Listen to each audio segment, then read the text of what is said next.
에콰도르 대통령의 충격 발언에 전 세계가 발칵 뒤집어졌습니다. 우리는 중국과 미국의 제안을 단호히 거절합니다. 새벽 4시 에콰도르 해군 안보작전실이 긴급히 움직이기 시작했습니다. 한국이 제안한 단 한마디. 그 한마디로 인해 에콰도르 정부는 세계 최강 대국들과 등을 지는 극단적 결정까지 내리게 됩니다. 대체 한국이 제안한 것은 무엇이었을까요? 한국의 지혜는 감히 상상을 초월합니다. 더 충격적인 것은 그 말 한마디가 불러일으킨 세계적인 파장. 그들은 자신들의 이익을 위한 야심만 가득 채우려 했습니다. 그러나 한국만은 달랐습니다. 그들은 진심이었습니다.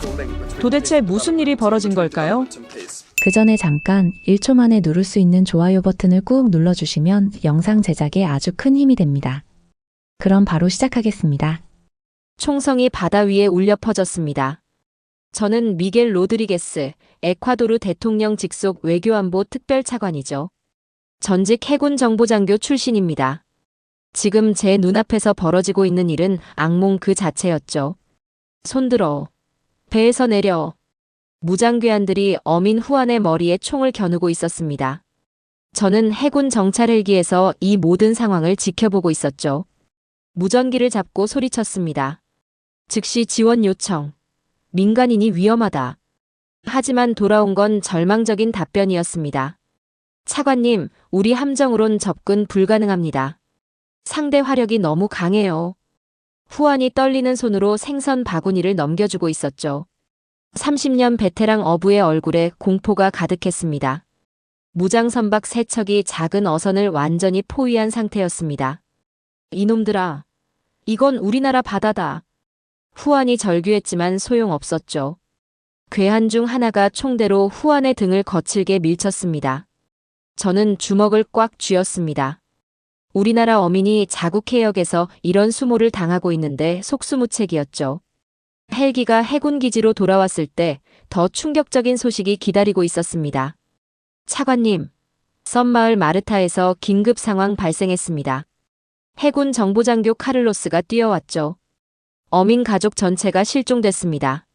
아버지 로베르토, 어머니 소피아, 그리고 15살 아들 디에고까지요. 저는 즉시 마르타로 향했습니다. 부두는 처참한 상태였죠. 어선 한 척이 반파된 채 떠 있었습니다.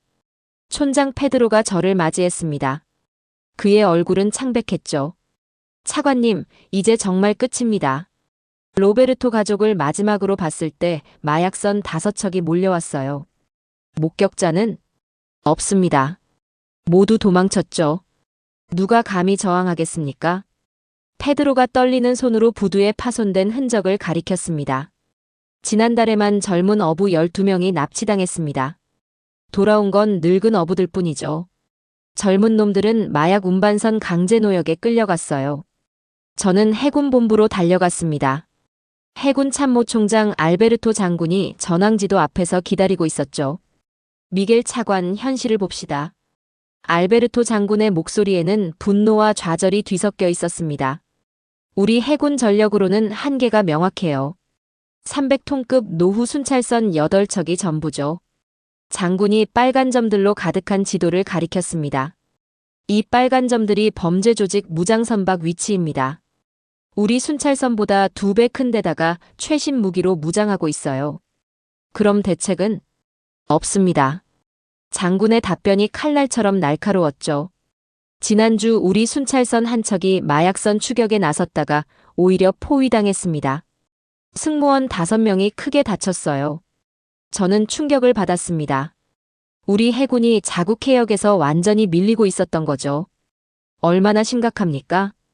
우리 해역의 70%가 범죄 조직 통제하에 있습니다. 어민들은 바다 출입을 포기했고 해상 운송로도 막혔어요. 그때 비상벨이 울렸습니다. 긴급 상황. 남부 해역에서 우리 순찰선이 공격받고 있습니다. 무전기에서 절규하는 목소리가 들려왔죠. 여기 순찰선 302호. 적함 4척에 포위됐습니다. 즉시 지원 요청. 총성과 폭발음이 무전기를 통해 들려왔습니다.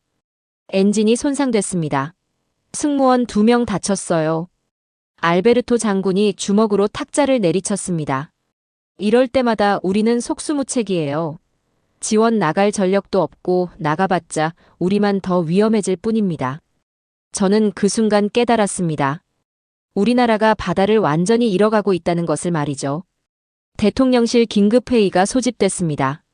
국방장관, 외무장관, 해군 참모총장이 긴급히 모였죠.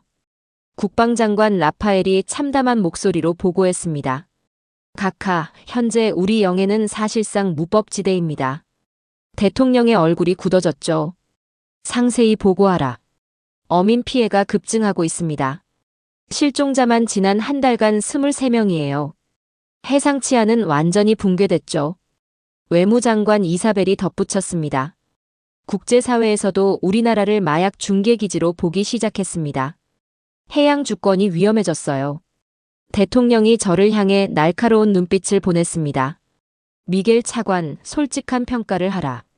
저는 거침없이 말했습니다. 각하, 우리는 선택의 기로에 서 있습니다. 바다를 포기하거나 외국 도움을 받거나. 외국 도움? 네, 하지만 그 대가가 문제죠. 회의실이 숨막히게 조용해졌습니다. 모든 사람이 절망적인 현실을 직면하고 있었죠. 바로 그때 전화벨이 울렸습니다.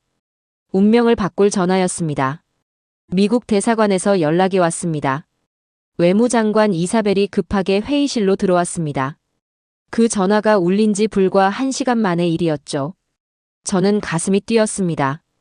드디어 해답이 보이는 건 아닐까 하는 희망이 솟아났죠. 어떤 내용입니까?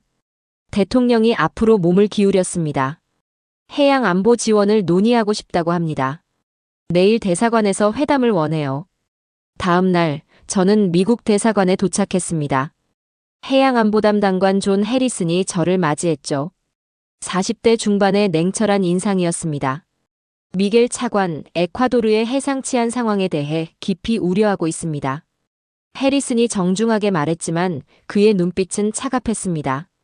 우리도 마약 밀수는 심각한 문제로 인식하고 있어요. 지원할 준비가 되어 있습니다. 저는 희망에 부풀었습니다. 드디어 미국이 도움의 손을 내밀어주는구나 싶었죠. 구체적으로 어떤 지원이 가능한가요? 최신 순찰함 3척과 해상 초계기 2대를 제공할 수 있습니다. 해리슨이 자료를 펼쳐 보였습니다. 화려한 군함 사진들이 눈에 들어왔죠. 3,000톤급 최신 순찰함입니다. 최첨단 레이더와 무장 시스템을 갖추고 있어요. 나르코 서브도 쉽게 탐지할 수 있죠. 저는 흥분했습니다. 이 정도 전력이면 마약 조직들을 충분히 제압할 수 있을 것 같았어요. 그런데 조건이 있습니다. 해리슨의 목소리가 갑자기 차가워졌습니다. 조건이라고 하면? 첫째, 이 함정들의 작전 지휘권은 미국 남방사령부가 갖습니다. 저는 깜짝 놀랐습니다. 우리나라 해역에서 벌어지는 작전을 미국이 지휘한다는 뜻이었죠. 둘째, 에콰도르 해군기지 내에 미군 연락사무소를 설치해야 합니다. 셋째, 모든 해상작전 정보는 미국과 실시간 공유되어야 해요. 해리슨이 차례차례 조건을 제시했습니다. 마지막으로 함정 유지 보수와 무기 보급은 모두 미국 업체를 통해서만 가능합니다. 저는 어이가 없었습니다. 이건 지원이 아니라 우리 해군을 미국 산하로 편입시키자는 얘기였죠. 차관님, 이건 상호 이익을 위한 제안입니다. 해리슨이 웃으며 말했지만 그 웃음은 공허했습니다. 에콰도르가 혼자서는 해결할 수 없는 문제죠. 우리의 전문성과 경험이 필요해요. 저는 분노가 치밀어 올랐지만 억눌렀습니다. 일단 다른 나라들의 제안도 들어봐야 했죠. 검토해보고 연락드리겠습니다.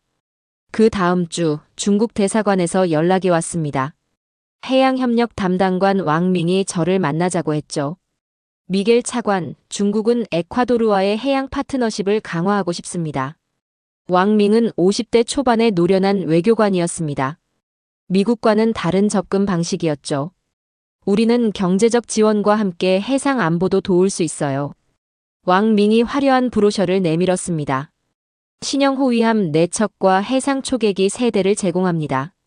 게다가 20억 달러의 무상 차관도 함께요. 저는 눈이 번쩍 뜨였습니다. 미국보다 훨씬 좋은 조건 같았어요. 하지만 몇 가지 합의 사항이 있습니다. 왕밍의 목소리에도 차가운 기운이 섞였습니다. 첫째, 에콰도르 주요 항구 두 곳에 중국 해군 보급기지를 설치해야 합니다. 저는 또다시 놀랐습니다. 이것도 마찬가지였죠. 둘째, 모든 해상 자원 개발권에 중국 기업이 우선 참여할 수 있어야 해요. 셋째, 중국 어선들의 에콰도르 해역 조업권을 보장해 주셔야 합니다. 왕밍이 계속 조건들을 나열했습니다. 또한 함정 승무원들은 중국에서 6개월간 훈련을 받아야 하고 중국 해군 고문단이 상주해야 합니다. 저는 한숨이 나왔습니다. 결국 중국도 마찬가지였죠. 도움을 준다면서 우리나라를 종속시키려는 의도가 뻔했습니다. 일주일 후 유럽연합에서도 제안이 들어왔습니다. 프랑스 대사관에서 회담을 요청했죠. 해양안보 전문가 피에르 듀부아가 저를 맞이했습니다. 미겔 차관, 유럽은 민주주의와 법치주의를 바탕으로 한 해양 협력을 제안합니다. 듀부아는 40대 후반의 지적인 인상이었습니다. 미국이나 중국과는 다른 느낌이었죠. 프랑스와 스페인이 공동으로 최신 초계함 2척을 제공할 수 있어요. 유럽 최고 기술력의 결정체입니다. 듀부아가 자랑스럽게 말했습니다. 또한 해양경찰 훈련 프로그램과 10억 유로의 해양개발 기금도 함께 제공합니다. 저는 기대했습니다. 유럽은 좀 다를 것 같았어요. 그런데 몇 가지 선결 조건이 있습니다. 역시나였습니다. 에콰도르는 유럽, 라틴 아메리카 해양안보협정에 가입해야 합니다. 이 협정에 따르면 모든 해상작전은 유럽연합 해양사령부의 승인을 받아야 해요. 듀부아가 차근차근 설명했습니다. 또한 에콰도르 해양 정책은 유럽연합 기준에 맞춰야 하고 어업 할당량도 유럽연합과 협의해야 합니다. 저는 점점 화가 났습니다. 결국 유럽도 마찬가지였죠. 그리고 프랑스와 스페인 해군 기지 사용권을 보장해 주셔야 해요. 물론 평화적 목적이지만요. 저는 회담을 마치고 대통령실로 돌아왔습니다. 머릿속이 복잡했죠. 어떻습니까, 미겔? 대통령이 기대에 찬 목소리로 물어봤습니다. 각하, 모든 나라가 조건부 지원만 제시합니다. 저는 솔직하게 보고했습니다. 미국은 지휘권을 요구하고 중국은 항구 사용권을 원해요. 유럽은 정책 결정권까지 간섭하려고 합니다. 국방장관 라파엘이 한숨을 쉬었습니다. 결국 도움을 받으려면 주권을 포기하라는 얘기군요. 외무장관 이사벨도 고개를 저었습니다. 이런 조건들로는 도움을 받을 수가 없어요. 오히려 더 위험해질 수 있습니다. 저는 더 많은 나라들을 알아봤습니다. 러시아도 접촉해봤죠. 하지만 결과는 마찬가지였습니다. 러시아는 해군기지 사용권과 무기 독점 공급 계약을 요구했습니다. 브라질은 해상 경계선 재협상을 조건으로 내걸었어요. 심지어 일본도 어업권과 해상 광물 채굴권을 요구했습니다. 한 달이 지났지만 상황은 전혀 나아지지 않았습니다. 오히려 더 악화됐죠. 마약 조직들의 활동은 더욱 대담해졌습니다. 이제는 대낮에도 어선들을 습격했어요. 어민들은 아예 바다에 나가기를 포기했습니다. 차관님, 또 실종자가 발생했습니다. 카를로스 정보장교가 급히 보고했습니다. 이번엔 가족 단위로 7명이 한꺼번에 사라졌어요. 해안가 마을 전체가 공포에 떨고 있습니다. 저는 절망감이 밀려왔습니다. 강대국들은 모두 조건부 지원만 제시하고 우리 바다는 점점 더 위험해지고 있었죠. 그날 밤 저는 대통령실에서 야근을 하고 있었습니다. 창밖으로 보이는 바다가 더 이상 우리 것 같지 않았어요. 이대로 가면 정말 바다를 포기해야 하는 건 아닐까? 혼자 중얼거리고 있을 때였습니다. 따르릉.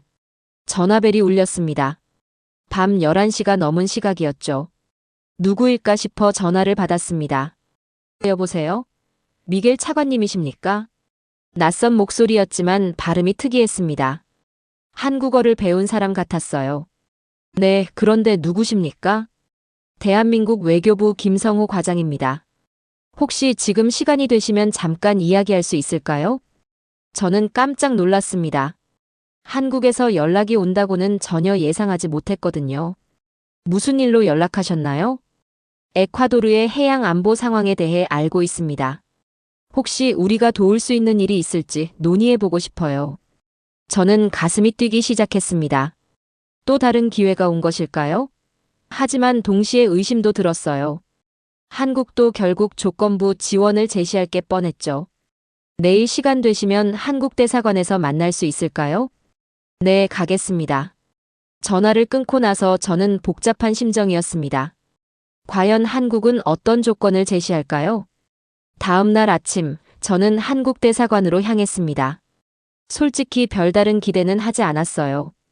어차피 다른 나라들처럼 조건부 지원을 제시할 게 뻔했죠. 한국 대사관은 생각보다 소박했습니다. 미국이나 중국 대사관처럼 웅장하지도 않았어요. 그냥 조용하고 차분한 분위기였죠. 김성호 과장이 저를 맞이했습니다. 40대 초반의 온화한 인상이었어요. 다른 나라 외교관들과는 확연히 다른 느낌이었습니다. 미겔 차관님, 먼 길 와주셔서 감사합니다. 김 과장이 정중하게 인사했습니다. 그의 태도에서 진정성이 느껴졌죠. 에콰도르의 해양 안보 상황에 대해 많이 들었습니다. 정말 심각한 문제네요. 저는 조심스럽게 물어봤습니다. 한국에서는 어떤 지원이 가능한가요? 김 과장이 잠시 생각하더니 말했습니다. 저희가 퇴역시킨 군함이 한 척 있습니다. 퇴역시킨 군함이요? 저는 실망했습니다. 역시 낡은 배를 떠넘기려는 건가 싶었어요. 네, 군함함이라고 불리는 3,000톤급 초계함입니다. 30년간 대한민국 바다를 지켜온 배죠. 김 과장이 사진을 보여줬습니다. 생각보다 상태가 좋아 보였어요. 물론 오래된 배입니다. 하지만 에콰도르 해군이 원한다면 무상으로 제공할 수 있습니다. 저는 귀를 의심했습니다. 무상으로요? 네, 무상입니다. 김 과장이 담담하게 말했습니다. 마치 당연한 일인 것처럼 말이죠. 그런데 조건이 있지 않나요? 저는 조심스럽게 물어봤습니다. 지금까지 만난 모든 나라가 조건을 내걸었거든요. 조건이라고 할 게 딱히 없는데요. 김 과장이 고개를 갸웃거렸습니다. 정말 조건이 없나요? 지휘권이나 기지 사용권 같은 건 말입니다. 아, 그런 건 전혀 없습니다. 김 과장이 웃으며 말했습니다. 에콰도르 해군의 배가 되는 거니까 당연히 에콰도르가 지휘하셔야죠. 우리가 왜 간섭하겠습니까? 저는 믿을 수가 없었습니다. 정말로 아무 조건 없이 군함을 준다는 건가요? 그럼 한국이 원하는 건 뭡니까? 특별히 원하는 건 없어요. 그냥 에콰도르 바다가 평화로워지면 좋겠다는 생각뿐입니다. 김 과장의 목소리에는 진심이 담겨 있었습니다. 미안한 얘기지만 이해가 잘 안 됩니다. 왜 한국이 우리를 도와주려고 하나요? 저는 솔직하게 물어봤습니다. 김 과장이 잠시 침묵하더니 조용히 말했습니다. 차관님, 70년 전 한국 전쟁을 아시나요? 네, 들어본 적 있습니다. 그때 우리나라는 완전히 폐허가 됐어요. 아무것도 없었죠. 그런데 전 세계 16개국이 우리를 도와줬습니다. 김 과장의 목소리가 잔잔해졌습니다. 미국, 영국, 프랑스, 터키, 에티오피아, 심지어 콜롬비아도 우리를 위해 군대를 보내줬어요. 콜롬비아요? 네, 콜롬비아 해군이 한국을 위해 싸워줬습니다. 같은 남미 국가죠. 저는 놀랐습니다. 콜롬비아가 한국 전쟁에 참전했다는 사실을 몰랐거든요. 그분들이 조건을 걸었나요? 한국의 군사기지를 달라고 했나요? 김 과장이 고개를 저었습니다. 아닙니다. 그냥 도와줬어요. 아무 조건 없이 말입니다. 그래서 지금 우리도 받은 은혜를 갚고 있을 뿐입니다. 저는 가슴이 뭉클해졌습니다. 이런 나라가 있다니 믿기지 않았어요. 군함함은 어떤 성능입니까? 3,000톤급으로 최신 레이더와 무장 시스템을 갖추고 있어요. 마약 밀수선 정도는 충분히 제압할 수 있습니다. 김 과장이 상세한 자료를 보여줬습니다. 최고 속력 30노트, 승무원 120명 규모입니다. 76mm 함포와 대함 미사일도 장착되어 있어요. 자료를 보니 상당히 뛰어난 성능이었습니다. 우리 해군이 가진 어떤 배보다도 훨씬 좋았어요. 유지보수는 어떻게 하나요? 한국에서 기술진을 파견해서 에콰도르 해군에게 모든 기술을 전수해드릴 수 있어요. 물론 이것도 무상입니다. 저는 점점 더 믿기지 않았습니다. 정말 아무것도 원하지 않나요? 강하게 말씀드리자면 정말 아무것도 원하지 않습니다. 김 과장이 웃으며 말했습니다. 다만 한 가지 부탁이 있다면 에콰도르 바다에서 평화가 찾아왔을 때 한국을 기억해 주시면 좋겠어요. 그때 김 과장이 다른 자료를 꺼냈습니다. 사실 이런 지원은 처음이 아닙니다. 어떤 의미인가요? 필리핀에도 35년 된 구축함을 무상으로 제공했어요. 조건 없이요. 저는 깜짝 놀랐습니다. 필리핀이요? 네, 남중국해 갈등으로 어려움을 겪고 있을 때였습니다. 필리핀 해군이 그 배로 해양 질서를 많이 회복했어요. 김 과장이 계속 설명했습니다. 콜롬비아에도 노후함을 무상 지원했습니다. 콜롬비아 해군이 그 배로 대규모 마약 조직을 검거하는 데 성공했어요. 정말입니까? 네, 한국은 이런 식으로 여러 나라를 도와왔습니다. 조건부 지원이 아니라 진짜 도움 말입니다. 저는 감동받았습니다. 이런 나라가 세상에 있다니 믿을 수 없었어요. 그런데 왜 한국은 이런 일을 하나요? 김 과장이 잠시 생각하더니 말했습니다. 우리도 어려웠을 때 도움을 받았거든요. 그 고마움을 잊을 수가 없어요. 한국 전쟁 때 말인가요? 그뿐만이 아닙니다. 경제 발전 과정에서도 많은 나라들이 도와줬어요. 우리는 받은 만큼 돌려주고 싶습니다. 김 과장의 목소리에 진심이 담겨 있었습니다. 하지만 다른 강대국들처럼 영향력을 확대하고 싶지는 않나요? 영향력보다는 신뢰를 쌓고 싶어요. 김 과장이 단호하게 말했습니다. 무력으로 얻은 영향력은 오래가지 않아요. 하지만 신뢰로 맺어진 관계는 영원합니다. 저는 그 순간 확신했습니다. 한국은 정말 다른 나라라는 것을 말이죠. 군함함을 언제 받을 수 있나요? 에콰도르 정부가 원한다면 다음 달부터 인수 절차를 시작할 수 있어요. 김 과장이 환하게 웃었습니다. 한 가지 더 제안이 있습니다. 또 다른 제안이요? 에콰도르 해군 장교들을 한국으로 초청해서 훈련을 시켜드릴 수 있어요. 최신 해상 전술과 장비 운용법을 배울 수 있습니다. 이것도 무상인가요? 물론입니다. 숙식비까지 한국에서 부담할게요. 저는 정말 놀랐습니다. 이 정도면 웬만한 동맹국 수준의 지원이었어요. 차관님, 한 가지만 약속해 주세요. 김 과장이 진지하게 말했습니다. 뭔가요? 이 배로 에콰도르 바다를 꼭 되찾아 주세요. 그게 우리의 유일한 바람입니다. 저는 가슴이 뜨거워졌습니다. 이런 순수한 마음으로 도와주는 나라를 본 적이 없었거든요. 대통령께 보고하고 빨리 답변 드리겠습니다. 기다리겠습니다. 에콰도르의 평화로운 바다를 위해서요. 대사관을 나서면서 저는 꿈을 꾸는 것 같았습니다. 정말로 조건 없는 지원을 제안하는 나라가 있다니 믿어지지 않았어요. 하지만 동시에 의심도 들었습니다. 과연 이게 진짜일까? 숨겨진 조건이 있는 건 아닐까? 그날 밤 저는 한국에 대해 자세히 조사해 보기로 했습니다. 이 나라가 정말 믿을 만한지 확인해야 했거든요. 컴퓨터를 켜고 한국의 해외 지원 사례들을 찾아봤습니다. 그리고 놀라운 사실들을 발견했어요.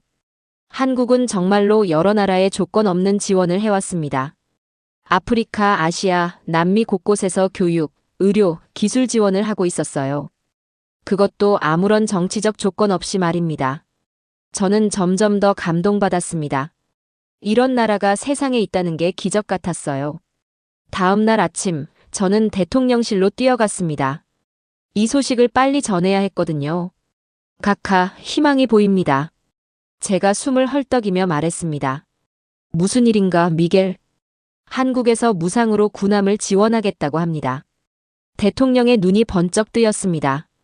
조건은 없습니다. 회의실이 조용해졌습니다. 모든 사람이 믿을 수 없다는 표정이었죠. 과연 이 제안을 받아들여야 할까요? 정말 믿어도 되는 걸까요? 절대 안 됩니다. 국방장관 라파엘이 주먹으로 회의 테이블을 내리쳤습니다. 대통령실 긴급회의가 소집된 지 1시간째였죠. 각하, 이건 함정입니다. 세상에 공짜는 없어요. 라파엘 장관의 목소리에 분노가 섞여 있었습니다. 한국도 결국 뭔가 노리는 게 있을 겁니다. 당장은 아무 조건이 없다고 하지만 나중에 뭘 요구할지 모르죠. 외무장관 이사벨도 고개를 끄덕였습니다. 라파엘 장관 말이 맞습니다. 국제 정치에서 선의만으로 움직이는 나라는 없어요. 해군 참모총장 알베르토 장군이 지도를 가리키며 말했습니다. 각하, 한국의 진짜 의도를 생각해 보십시오. 태평양 진출을 위한 교두보가 필요할 수도 있어요. 대통령이 저를 바라봤습니다. 미겔, 자네는 어떻게 생각하나? 저는 솔직하게 답했습니다. 각하, 저도 처음엔 의심했습니다. 하지만 한국 외교관의 진정성은 확실히 느껴졌어요. 진정성이라고? 라파엘 장관이 비웃었습니다. 미겔 차관, 너무 순진하군요. 외교관들은 모두 연기의 달인이에요. 저는 반박했습니다. 하지만 한국의 해외 지원 실적을 보면 정말로 조건 없는 지원을 해왔습니다. 그건 겉으로 드러나지 않을 뿐이에요. 이사벨 장관이 끼어들었습니다. 숨겨진 협정이나 비밀 조건이 있을 수 있어요. 우리가 모르는 사이에 말이죠. 그때 대통령 안보보좌관 카를로스가 자료를 펼쳐놓았습니다. 각하, 더 심각한 문제가 있습니다. 무슨 문제인가? 중국과 미국이 강력하게 반대하고 있습니다. 카를로스가 긴급 외교 전문들을 보여줬습니다. 중국 대사관에서 어젯밤 긴급 통화가 왔어요. 한국의 제안을 받아들이지 말라고 강력히 요청했습니다. 미국은 어떤가? 미국도 마찬가지입니다. 한국과의 협력이 지역 안정에 도움이 되지 않는다고 경고했어요. 저는 이상했습니다. 왜 강대국들이 한국의 지원을 반대하는 걸까요? 각하, 이것만 봐도 뭔가 이상하지 않습니까? 라파엘 장관이 의심스럽게 말했습니다. 중국과 미국이 동시에 반대한다는 건 한국에 뭔가 특별한 의도가 있다는 뜻이에요. 대통령이 고민에 빠졌습니다. 그렇다면 어떻게 해야 하나? 우선 한국의 진짜 의도부터 파악해야 합니다. 이사벨 장관이 제안했습니다. 섣불리 결정했다가 나중에 후회할 수 있어요. 알베르토 장군도 동의했습니다. 각하, 한국이 정말 순수한 의도라면 조사를 해도 문제 없을 겁니다. 대통령이 저를 바라봤습니다. 미겔, 자네가 한국을 직접 조사해봐라. 조사라고 하면 한국의 진짜 속내를 파헤쳐봐. 숨겨진 의도가 있는지, 과거에 다른 나라들과 어떤 거래를 했는지 모두 알아봐라. 저는 막중한 임무를 받았다는 걸 느꼈습니다. 알겠습니다, 각하. 정확한 정보를 가져와야 한다. 우리나라의 운명이 걸린 문제니까. 회의가 끝난 후 저는 곧바로 조사에 착수했습니다. 가장 먼저 한국의 과거 지원 사례들을 자세히 파헤쳐 보기로 했죠. 첫 번째로 필리핀 사례를 조사했습니다. 한국이 정말로 조건 없이 구축함을 제공했는지 확인해야 했어요. 필리핀 대사관에 연락했습니다. 해군 담당 무관 호세 산토스와 통화할 수 있었죠. 미겔 차관, 한국의 지원에 대해 문의하시는군요. 네, 정말로 조건이 없었나요? 전혀 없었습니다. 호세의 목소리는 확신에 차 있었습니다. 한국은 정말 아무것도 요구하지 않았어요. 오히려 우리가 미안할 정도였죠. 숨겨진 협정 같은 건 없었나요? 없습니다. 모든 협정서를 공개했는데 정말 깨끗했어요. 호세가 자세히 설명해줬습니다. 한국은 함정뿐만 아니라 승무원 훈련, 유지보수 기술까지 모두 전수해줬어요. 그것도 완전 무상으로요. 그 후에 뭔가 요구한 적은 없나요? 한 번도 없었습니다.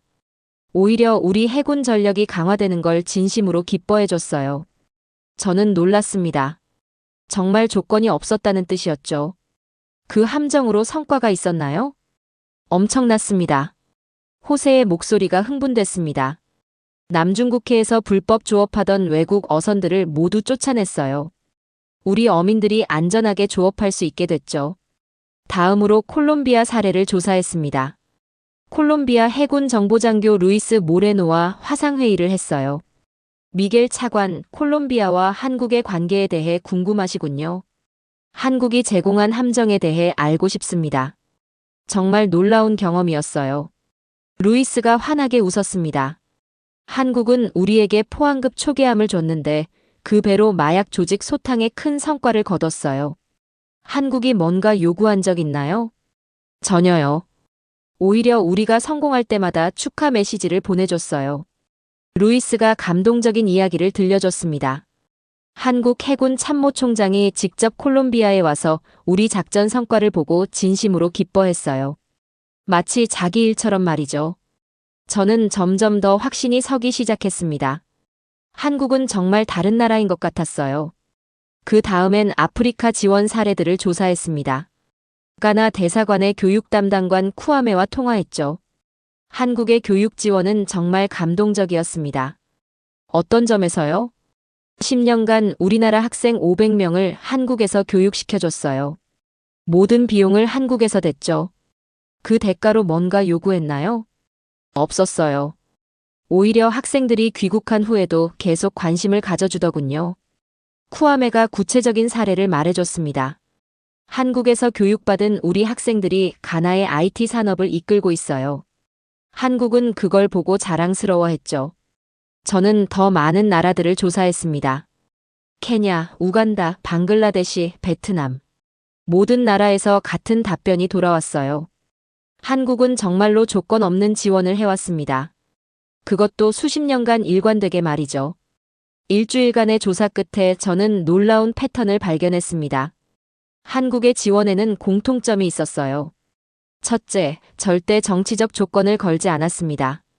둘째, 지원받는 나라의 자립을 돕는 방향이었어요. 셋째, 장기적으로 그 나라와의 신뢰관계를 구축했습니다. 가장 인상 깊었던 건 한국 전쟁 참전국들에 대한 보답이었습니다. 터키, 에티오피아, 태국. 70년 전 한국을 도운 모든 나라에 한국은 지금도 꾸준히 지원하고 있었어요. 받은 은혜를 갚는다는 게 빈말이 아니었습니다. 특히 콜롬비아의 경우가 감동적이었어요.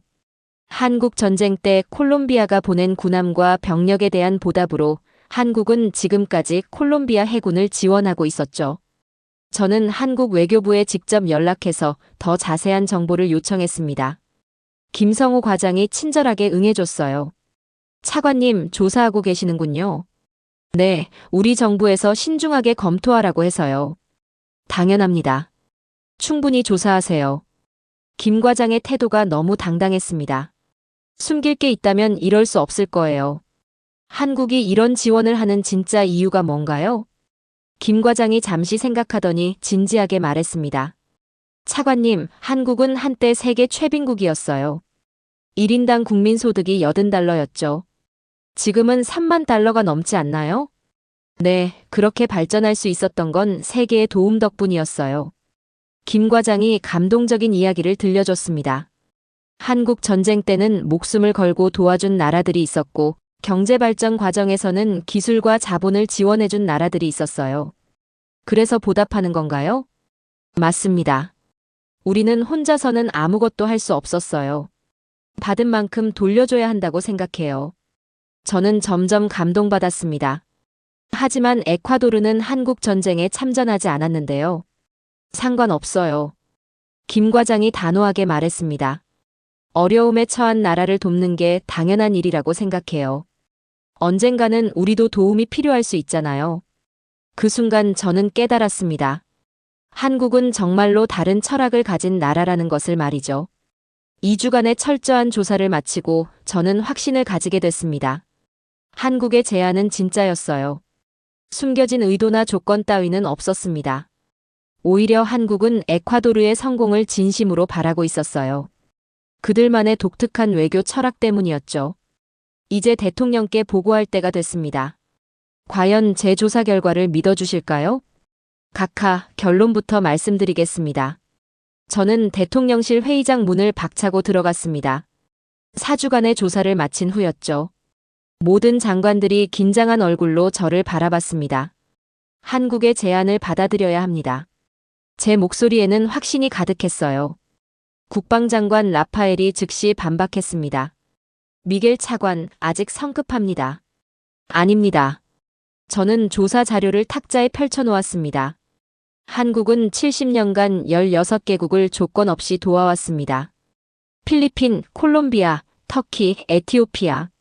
모든 나라가 같은 증언을 했어요. 대통령이 앞으로 몸을 기울였습니다. 자세히 보고하라. 각하, 한국은 거래하지 않습니다. 신뢰를 심는 나라예요. 저는 필리핀 해군 작전처장과의 통화 내용을 들려드렸습니다. 한국이 준 함정으로 남중국해 불법 어선들을 모두 쫓아냈다고 합니다. 그런데 한국은 그 어떤 대가도 요구하지 않았어요. 외무장관 이사벨이 의심스럽게 물었습니다. 정말 숨겨진 조건이 없었나요? 없었습니다. 저는 단호하게 답했습니다. 콜롬비아는 더 놀라웠어요. 한국이 준 초계함으로 태평양 최대 마약 조직을 소탕했습니다. 한국 해군 참모총장이 직접 콜롬비아에 가서 축하해줬어요. 회의실이 조용해졌습니다. 모든 사람이 충격을 받은 표정이었죠. 그런데 왜 한국이 우리를 도우려고 하는 거죠? 알베르토 해군 참모총장이 물었습니다. 한국 전쟁 때 받은 은혜를 갚고 있는 겁니다. 저는 감동적인 사실을 말씀드렸습니다. 70년 전 콜롬비아가 한국을 위해 해병대 3,000명을 보냈어요. 그 보답으로 지금까지 콜롬비아 해군을 지원하고 있습니다. 에콰도르는 한국 전쟁에 참전하지 않았는데요. 라파엘 장관이 의문을 제기했습니다. 상관없다고 합니다. 저는 김성호 과장의 말을 전했습니다. 어려움에 처한 나라를 돕는 건 당연한 일이라고 하더군요. 언젠가는 자신들도 도움이 필요할 수 있다면서요. 대통령이 깊은 생각에 빠졌습니다. 한참 후에 입을 열었어요. 미겔, 자네 확신하나? 네, 각하. 한국은 진짜입니다. 저는 마지막 카드를 꺼냈습니다. 각하, 한국 외교부에서 이렇게 말했어요. 에콰도르 바다가 평화로워지는 게 우리의 유일한 소원이다라고요. 대통령이 일어섰습니다. 그의 눈에 결연함이 보였어요. 좋다. 한국의 손을 잡겠다. 회의실에 박수가 터져 나왔습니다. 라파엘 장관도 이제는 고개를 끄덕이고 있었죠. 즉시 한국 대사관에 연락하라. 제안을 받아들인다고 전하라. 2주 후 운명의 날이 왔습니다. 한국에서 군함함이 에콰도르로 출발한다는 소식이 들려왔어요. 구아야킬 항구에는 에콰도르 해군 전 장성들이 모였습니다. 저도 대통령과 함께 영접 나갔죠. 차관님, 저기 보이는 게 한국 함정입니다. 해군 정보장교 카를로스가 쌍안경을 건네줬습니다. 저는 쌍안경으로 바다를 바라봤어요. 멀리서 한 척의 거대한 함정이 다가오고 있었습니다. 와! 저도 모르게 감탄사가 나왔습니다. 생각보다 훨씬 크고 위풍당당했어요. 저게 3,000톤급이라고요? 네, 길이 102m, 폭 14m입니다. 알베르토 장군이 설명해줬습니다. 그의 목소리에도 감탄이 섞여 있었어요. 우리가 가진 순찰선보다 3배나 크네요. 함정이 점점 가까워졌습니다. 선체에 새겨진 한국 해군 마크가 선명하게 보였어요. 저 함정이 30년간 한국 바다를 지켰다고요? 네, 각하. 수백 번의 작전을 성공적으로 수행했다고 합니다. 30분 후 함정이 부두에 접안했습니다. 한국 해군 승조원들이 일렬로 정렬해 있었어요. 한국 해군 대령 박진수가 저희를 맞이했습니다. 에콰도르 대통령 각하 미겔 차관님 환영합니다. 박 대령이 정중하게 인사했습니다. 이 함정을 에콰도르 해군에 정식으로 인계하겠습니다. 인계식이 시작됐습니다. 박 대령이 함정의 상세한 성능을 설명해줬어요. 76mm 함포 1문, 40mm 대공포 2문, 대함 미사일 8발이 탑재되어 있습니다. 알베르토 장군이 깜짝 놀랐습니다. 이 정도면 우리 해군 최강 전력이네요. 레이더 탐지 거리는 250km, 최고 속력 30노트입니다. 박 대령이 계속 설명했습니다. 나르코 서브 같은 반잠 수정도 쉽게 탐지할 수 있어요. 저는 함정 내부를 둘러봤습니다. 모든 장비가 완벽하게 정비되어 있었어요. 정말 30년 된 배가 맞나요? 네, 하지만 한국 해군이 최고 수준으로 정비했습니다. 박 대령이 자랑스럽게 말했습니다. 엔진부터 무기 체계까지 모두 새 것처럼 만들어놨어요. 대통령이 감동받은 표정으로 말했습니다. 한국은 정말 대단한 나라군요. 각하, 이제 이 함정의 새 이름을 정해야 합니다. 저는 미리 준비한 제안을 꺼냈습니다. 콜라도얏은 어떨까요? 콜라도얏? 네, 에콰도르 전설적인 해군 장군의 이름입니다. 200년 전 독립전쟁 때 해상에서 스페인 함대를 물리친 영웅이죠. 대통령이 환하게 웃었습니다. 완벽하다. 콜라도얏으로 하자. 명명식이 거행됐습니다. 함정 측면에서 한국 해군 마크가 제거되고 콜라도얏이라는 새 이름이 새겨졌어요. 이제 이 배는 에콰도르 해군 소속입니다. 박 대령이 선언했습니다. 모든 사람이 박수를 쳤어요. 마지막으로 국기 개양식이 열렸습니다. 함정 뒤편에 에콰도르 국기가 올라갔어요. 그런데 놀라운 일이 벌어졌습니다. 함정 앞편에는 태극기가 함께 개양됐습니다. 저건 왜 올리는 거죠? 제가 박 대령에게 물었습니다. 이 배가 한국과 에콰도르의 우정을 상징한다는 뜻입니다. 박 대령이 감동적으로 말했습니다. 앞으로 이 배가 에콰도르 바다를 지킬 때마다 한국의 마음도 함께할 겁니다. 저는 가슴이 뭉클해졌습니다. 이런 배려까지 해주다니 믿을 수 없었어요. 대통령이 마이크 앞에 섰습니다. 국민 여러분, 오늘은 역사적인 날입니다. 항구에 모인 시민들이 환호했습니다. 한국은 우리에게 무기를 준 것이 아닙니다. 희망을 주었습니다. 대통령의 목소리에 감격이 담겨 있었어요. 이제 우리 바다를 되찾을 수 있습니다. 콜라도얏과 함께 말입니다. 박수와 환호가 항구 전체를 뒤덮었습니다. 에콰도르 국기와 태극기가 바람에 나란히 펄럭이고 있었어요. 박 대령이 제게 다가왔습니다. 차관님, 한 가지 부탁이 있습니다. 무엇인가요? 이 배로 에콰도르 바다를 꼭 되찾아 주세요.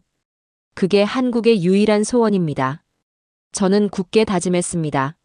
한국의 믿음에 보답하겠다고 말이에요. 콜라도얏이 에콰도르 해군기로 첫 출항 준비를 시작했습니다.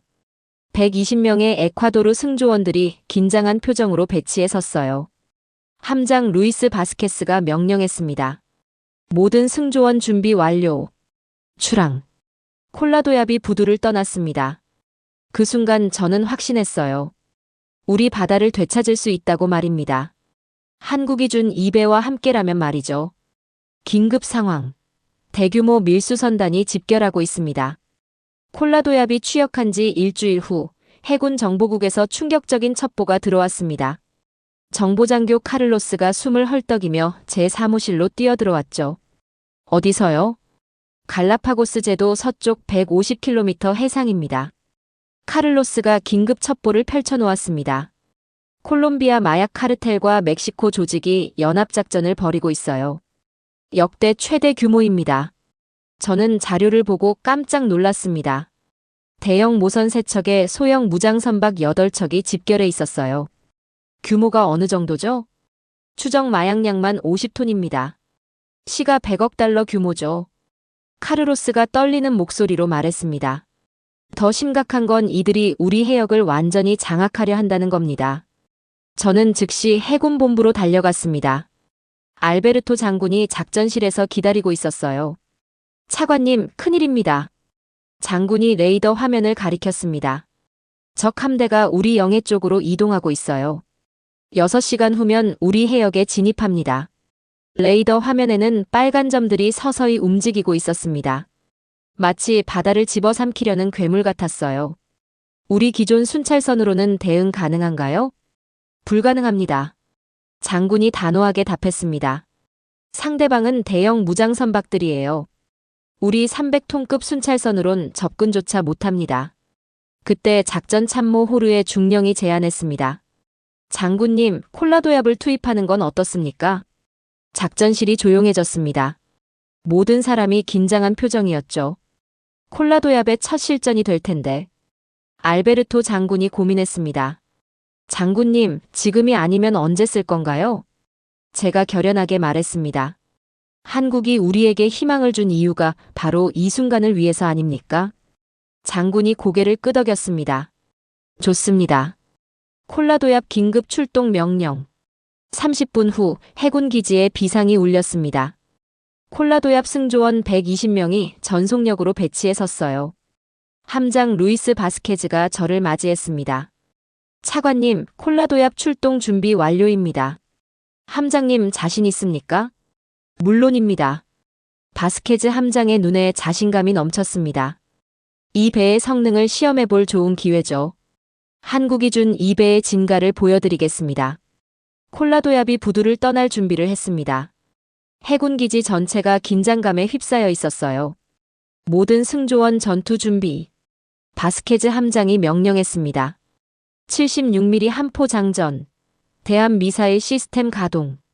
승조원들이 일사불란하게 움직였습니다. 한국에서 받은 6개월 훈련의 성과가 드러나고 있었어요. 함장님, 출항 준비 완료. 출항. 콜라도야비 부두를 떠났습니다.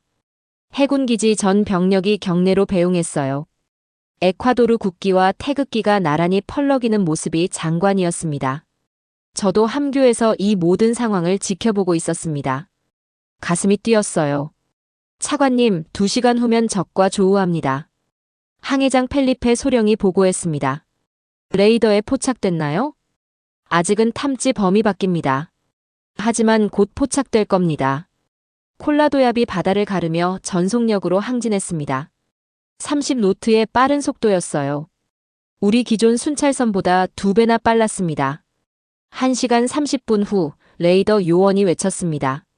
함장님, 전방 180km 지점에서 대형 신호 포착. 몇 척입니까? 대형선 3척, 소형선 8척입니다. 바스케즈 함장이 명령했습니다. 전투 준비. 모든 무기 시스템 가동. 콜라도얌 내부가 긴장감으로 가득 찼습니다. 승조원들이 각자 위치에서 전투 준비를 완료했어요. 거리 100km. 적 함대 시야 확인. 쌍안경으로 보니 멀리서 거대한 선박들이 보였습니다. 생각보다 훨씬 컸어요. 저것들이 마약선이라고요? 네, 차관님. 화물선을 개조한 대형 밀수선들입니다.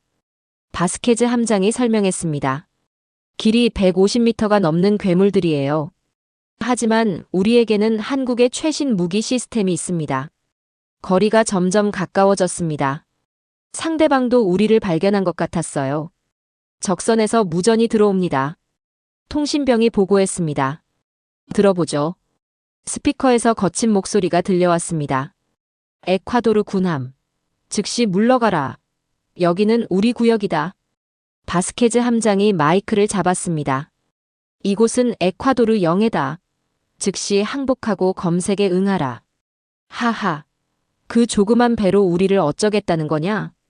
상대방이 비웃었습니다. 우리에게는 최신 무장이 있다. 너희 바다도 아니다. 물러가라. 그때 적 함대에서 경고 사격이 날아왔습니다. 콜라도얌 옆으로 포탄이 떨어졌어요. 적선이 경고 사격을 했습니다. 좋습니다. 바스케즈 함장이 차분하게 말했습니다. 이제 우리 차례죠. 76mm 함포 목표물 고정. 목표물 고정 완료. 포술장이 보고했습니다. 레이더 추적 시스템 가동. 사격 통제 시스템 온라인. 콜라도얏의 최신 장비들이 일제히 작동했습니다. 한국 기술의 정수가 발휘되는 순간이었어요. 거리 3km. 사격 준비 완료. 사격. 꽝. 콜라도얏의 76mm 함포가 불을 뿜었습니다. 정확한 첫 발이었어요. 포탄이 적 모선의 엔진 부분을 정확히 명중했습니다. 큰 폭발과 함께 검은 연기가 치솟았어요. 명중. 적 모선 엔진 격파. 승조원들이 환호했습니다. 적 함대가 패닉 상태에 빠졌습니다. 소형 무장선들이 사방으로 흩어지기 시작했어요. 2차 목표 설정. 좌측 무장선. 사격. 두 번째 포탄이 날아갔습니다. 소형 무장선의 상부 구조물이 박살났어요. 적선 무력화. 백기를 들고 있습니다. 나머지 적선들도 하나둘씩 항복하기 시작했습니다. 콜라도얏의 압도적인 화력 앞에서 저항을 포기한 거였어요. 모든 적선 항복. 접근해서 검거하겠습니다. 바스케즈 함장이 승리를 선언했습니다. 30분 후 모든 적선을 제압했습니다. 마약 50톤과 무장계한 80명을 체포했어요. 차관님, 대성공입니다. 바스케즈 함장이 환하게 웃었습니다. 한국이 준 2배의 성능이 정말 대단하네요. 저는 감격에 젖었습니다. 드디어 우리 바다를 되찾기 시작한 거였어요. 함장님, 한국에 감사 전문을 보냅시다. 좋은 생각입니다. 콜라도얏이 개선 행진을 시작했습니다. 에콰도르 국기와 태극기가 승리의 바람에 힘차게 펄럭이고 있었어요. 이제 세상이 콜라도얏의 진가를 알게 될 차례였습니다. 이건 정말 믿을 수 없는 일입니다. 콜라도야비 개선 입항한 지 2시간 후 제 사무실 전화가 쉴 새 없이 울렸습니다. 첫 번째 전화는 미국 마약 단속청 DEA에서 걸려온 거였어요. 미겔 차관님이십니까? DEA 남미 담당국장 마이클 로드리게스입니다. 네, 안녕하세요. 방금 에콰도르 해군의 작전 성과를 보고받았습니다. 정말 놀랍네요. 마이클 국장의 목소리에 흥분이 가득했습니다. 체포한 조직 두목 중에 우리가 10년간 추적해온 카를로스 멘도사가 있어요. 태평양 최대 마약왕 중 한 명입니다. 저는 깜짝 놀랐습니다. 그렇게 중요한 인물을 잡았다니 몰랐거든요. 또한 압수한 마약 50톤은 미국 연간 마약 유입량의 10%에 해당합니다. 이 한 번의 작전으로 태평양 마약 루트가 완전히 차단될 거예요. 두 번째 전화는 유엔 마약 범죄사무소에서 왔습니다. 차관님, 유엔에서 에콰도르의 성과를 긴급 검토하고 있습니다. 사무총장 특별보좌관 안토니오 마르티네스가 말했습니다. 이번 작전은 국제마약 단속 역사상 가장 성공적인 사례 중 하나예요. 한 척의 함정으로 이런 성과를 낸 건 전례가 없습니다. 세 번째 전화는 더욱 놀라웠습니다. CNN 국제뉴스 데스크에서 걸려온 거였어요. 미겔 차관님, CNN 국제부 기자 사라 윌슨입니다. 긴급 인터뷰를 요청드리고 싶어요. 인터뷰요? 네, 에콰도르 해군의 놀라운 성과가 전 세계 화제가 되고 있어요. 특히 한국이 제공한 함정의 역할에 큰 관심이 쏠리고 있습니다. 1시간 후 CNN 생방송 인터뷰가 시작됐습니다. 전 세계 시청자 여러분, 지금 남미 에콰도르에서 놀라운 일이 벌어졌습니다. 사라 기자가 카메라를 바라보며 말했습니다. 한국이 무상으로 제공한 함정 한 척이 태평양 최대 마약 조직을 일망타진했어요. 미겔 로드리게스 차관님과 함께 자세한 이야기를 들어보겠습니다. 차관님, 이번 작전의 핵심은 무엇이었나요? 한국이 제공한 콜라도яб의 우수한 성능이었습니다. 저는 자신있게 답했습니다. 76mm 함포와 최신 레이더 시스템이 결정적 역할을 했어요. 정확한 사격으로 적을 무력화시킬 수 있었죠. 한국이 이 함정을 무상으로 제공했다고 들었는데 사실인가요? 네, 완전히 무상입니다. 그 어떤 조건도 없었어요. 사라 기자가 놀란 표정을 지었습니다. 정말 아무 조건 없이요? 네, 한국은 에콰도르 바다의 평화만을 바랐습니다. 이것이 한국 외교의 진짜 모습이에요. 방송이 끝난 후 더 많은 연락이 쏟아졌습니다. BBC, 프랑스 르몽드, 독일 슈피겔. 전 세계 언론이 주목하고 있었어요. 저녁 뉴스 시간 각국 방송사들이 일제히 보도했습니다. 한국산 군함이 에콰도르 바다를 구했습니다. CNN의 헤드라인이었어요. 작은 나라의 품격 외교, 큰 성과를 나타. BBC의 제목이었습니다. 신뢰로 맺어진 우정, 바다에서 빛을 발하다. 프랑스 르몽드도 마찬가지였어요. 가장 놀라운 건 주변국들의 반응이었습니다. 콜롬비아 대통령이 직접 축하 전화를 걸어왔어요. 미겔 차관님, 정말 축하합니다. 이반 두케 대통령이 흥분된 목소리로 말했습니다. 에콰도르가 잡은 마약왕 멘도사는 우리를 10년간 괴롭힌 악질이에요. 정말 고맙습니다. 한국의 지원 덕분입니다. 한국 정말 대단한 나라네요. 우리도 한국에서 받은 함정으로 많은 성과를 내고 있어요. 페루 해군 참모총장도 축하 메시지를 보내왔습니다. 에콰도르의 성공이 우리에게도 희망이 됩니다. 한국과의 협력을 더욱 강화하고 싶어요. 칠레 외무장관도 마찬가지였습니다. 한국의 품격 외교를 보면서 많이 배웠습니다. 조건 없는 지원이 이런 결과를 낳는군요. 가장 의미 있는 연락은 한국에서 온 거였습니다. 김성우 과장이 직접 전화를 걸어왔어요. 차관님, 정말 축하드립니다. 김 과장의 목소리에 진심 어린 기쁨이 담겨 있었습니다. 콜라도яб이 이런 성과를 내다니 정말 자랑스러워요. 한국의 지원 덕분입니다. 아닙니다. 에콰도르 해군의 용기와 실력 덕분이에요. 우리는 도구만 제공했을 뿐입니다. 김 과장의 겸손한 태도에 또 한 번 감동받았습니다. 한국 대통령께서도 매우 기뻐하고 계세요. 에콰도르 바다의 평화가 찾아온 걸 진심으로 축하한다고 전해달라고 하셨어요. 다음 날 에콰도르 대통령이 국민 앞에서 특별 연설을 했습니다. 전국이 생중계로 지켜봤어요. 친애하는 국민 여러분. 대통령이 연단에 섰습니다. 어제 우리는 역사적인 승리를 거뒀습니다. 국회의사당에 박수가 터져 나왔습니다. 콜라도약 한 척으로 태평양 최대 마약 조직을 소탕했어요. 50톤의 마약과 80명의 범죄자를 검거했습니다. 박수가 더욱 커졌습니다. 하지만 진짜 영웅은 따로 있습니다. 대통령이 목소리를 높였습니다. 대한민국입니다. 의사당이 떠나갈 듯한 박수로 가득 찼어요. 한국은 우리에게 무기를 판 것이 아닙니다. 신뢰를 주었어요. 대통령의 목소리에 감격이 담겨 있었습니다. 그 어떤 조건도 없이 순수한 마음으로 우리를 도와줬습니다. 이것이 진짜 우정입니다.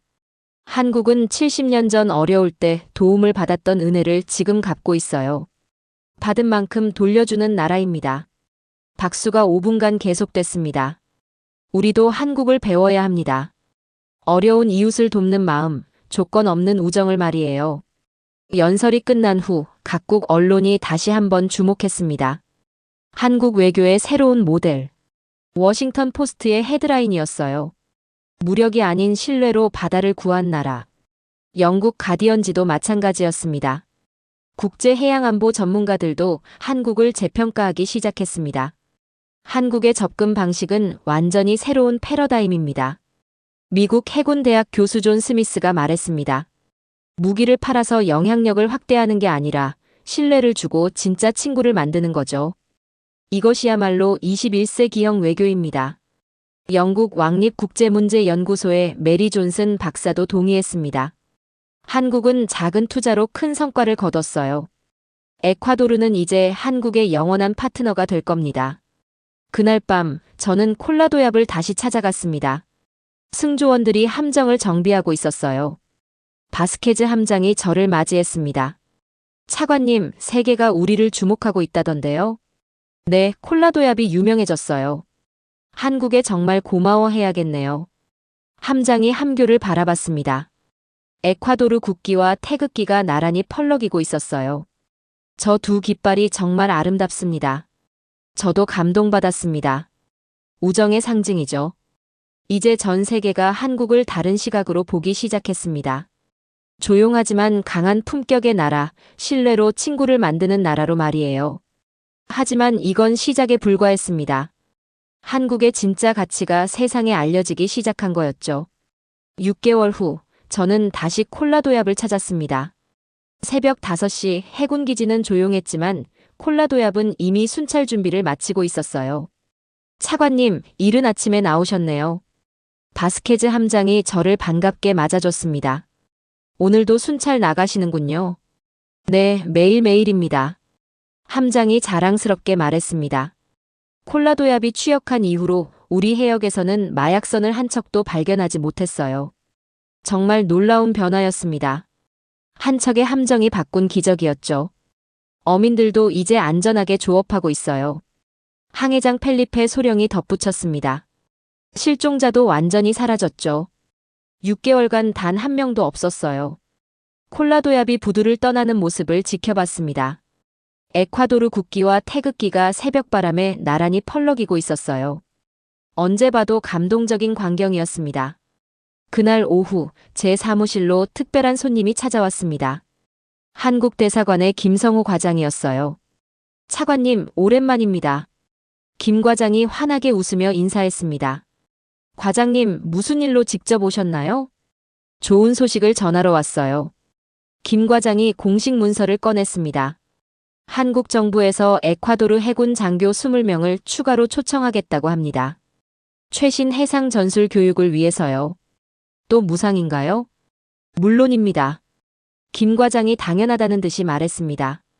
그리고 콜라도약 유지보수를 위한 기술진도 파견하겠어요. 10년간 지속적으로 지원할 예정입니다. 저는 또 한 번 감동받았습니다. 한국의 지원은 일회성이 아니었어요. 진짜 파트너가 되려는 진심이었습니다. 과장님, 한국은 정말 특별한 나라네요. 아닙니다. 우리도 과거에 많은 도움을 받았거든요. 김 과장이 겸손하게 말했습니다. 받은 만큼 돌려주는 게 당연하죠. 그게 한국의 방식이에요. 그때 김 과장이 더 놀라운 소식을 전해줬습니다.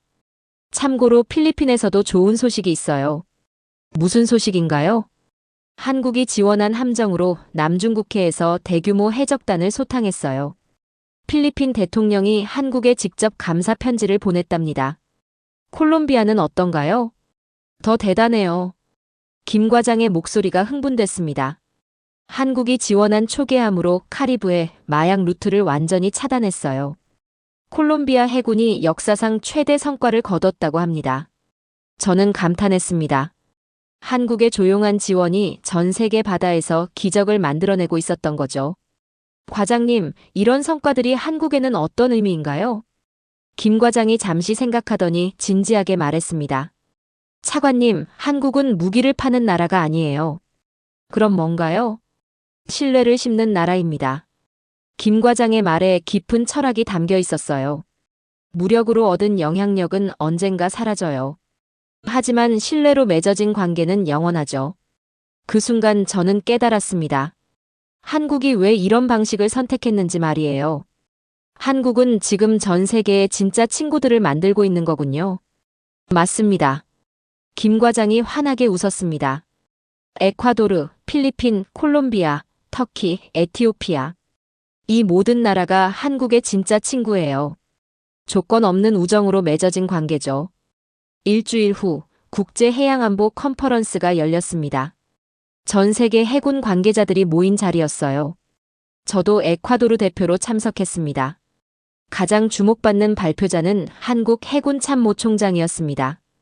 이순신 제독이 직접 나왔어요. 신사숙녀 여러분, 21세기 해양 안보의 새로운 패러다임을 말씀드리겠습니다. 이 제독이 연단에 섰습니다. 무기의 성능보다 중요한 건 신뢰입니다. 회장이 조용해졌습니다. 한국은 지난 10년간 8개국의 함정을 지원했어요. 모두 조건 없는 지원이었습니다. 그 결과는 어땠을까요? 이 제독이 통계를 보여줬습니다. 태평양과 카리브해 마약 밀수량이 70% 감소했어요. 해적 사건은 80% 줄었습니다. 회장에서 감탄사가 터져나왔습니다. 이것이 바로 신뢰의 힘입니다. 이 제독이 힘주어 말했습니다. 한국은 무기를 팔지 않아요. 희망을 줍니다. 회장 전체가 기립박수로 화답했습니다. 저도 가슴이 뛰며 박수를 쳤어요. 컨퍼런스가 끝난 후 각국 대표들이 한국 부수로 몰려왔습니다. 모두 한국과의 협력을 원했어요. 브라질 해군 참모총장이 말했습니다. 한국의 방식이 정답인 것 같아요. 우리도 배우고 싶습니다. 멕시코 해군 작전사령관도 동의했습니다. 조건 없는 지원이 이런 성과를 낸다니 놀랍네요. 가장 인상 깊었던 건 미국 해군 제독의 말이었습니다. 한국은 작은 투자로 큰 성과를 거뒀어요. 우리도 한국의 철학을 배워야겠네요. 그날 저녁, 저는 다시 바다를 바라봤습니다. 멀리서 콜라도яб의 불빛이 보였어요. 오늘도 조용히 우리 바다를 지키고 있었습니다. 휴대폰으로 한국 뉴스를 검색해봤습니다. 놀라운 기사들이 쏟아져 나왔어요. 한국 품격 외교 전 세계 모델 되다. 신뢰로 바다를 구한 나라, 대한민국. 무기가 아닌 희망을 주는 외교. 각국 언론도 마찬가지였습니다. 전 세계가 한국을 새롭게 평가하고 있었어요. 조용하지만 강한 품격의 나라로 말이죠. 3개월 후 에콰도르에 특별한 손님이 왔습니다. 한국 대통령이 국빈 방문한 거예요. 대통령 궁에서 열린 환영식은 정말 감동적이었습니다. 한국 대통령 각하를 진심으로 환영합니다. 에콰도르 대통령이 연설했습니다. 한국은 우리에게 단순한 함정을 준 게 아니에요. 희망과 용기를 주었습니다. 박수가 5분간 계속됐습니다. 한국 대통령도 답사했습니다. 에콰도르의 성공이 우리의 자랑입니다. 콜라도яб이 평화의 바다를 만든 걸 보며 정말 기뻤어요. 이것이 한국이 추구하는 외교입니다. 함께 성장하고 함께 번영하는 세상 말이에요. 그날 밤 만찬에서 한국 대통령이 저에게 말했습니다. 미겔 차관님 덕분에 한국과 에콰도르가 진짜 친구가 됐네요. 아닙니다, 각하. 한국의 진심 덕분입니다. 앞으로도 계속 함께하죠. 조건 없는 우정으로요. 지금도 콜라도얏은 매일 바다를 순찰하고 있습니다. 에콰도르 국기와 태극기가 나란히 펄럭이며 평화의 바다를 지키고 있어요. 그리고 전 세계는 한국을 이렇게 기억하고 있습니다. 조용하지만 강한 나라, 신뢰를 심는 나라, 의리를 잊지 않는 나라, 무기가 아닌 희망을 주는 나라. 이것이 바로 대한민국입니다. 70년 전 어려울 때 도움을 받았던 은혜를 지금도 갚고 있는 나라죠. 받은 만큼 돌려주고 더 나은 세상을 만들어가는 나라입니다. 한국이 세계에 심어가는 것은 무기가 아니라 신뢰입니다. 힘이 아니라 희망이에요. 그리고 그것이야말로 세상을 바꾸는 가장 강력한 힘입니다. 의리를 잊지 않는 나라, 대한민국. 그것이 한국이 세계에 보여주는 진짜 품격입니다. 오늘의 사연은 여기까지입니다. 구독과 좋아요는 영상 제작에 아주 큰 힘이 됩니다. 지금까지 감동테라스 저는 소희였습니다. 오늘도 우리 구독자님들의 가정에 따뜻한 행복이 가득하시길 진심으로 바라겠습니다. 긴 영상 끝까지 시청해주셔서 정말 감사합니다. 내일 더 좋은 이야기로 찾아뵙겠습니다. 감사합니다.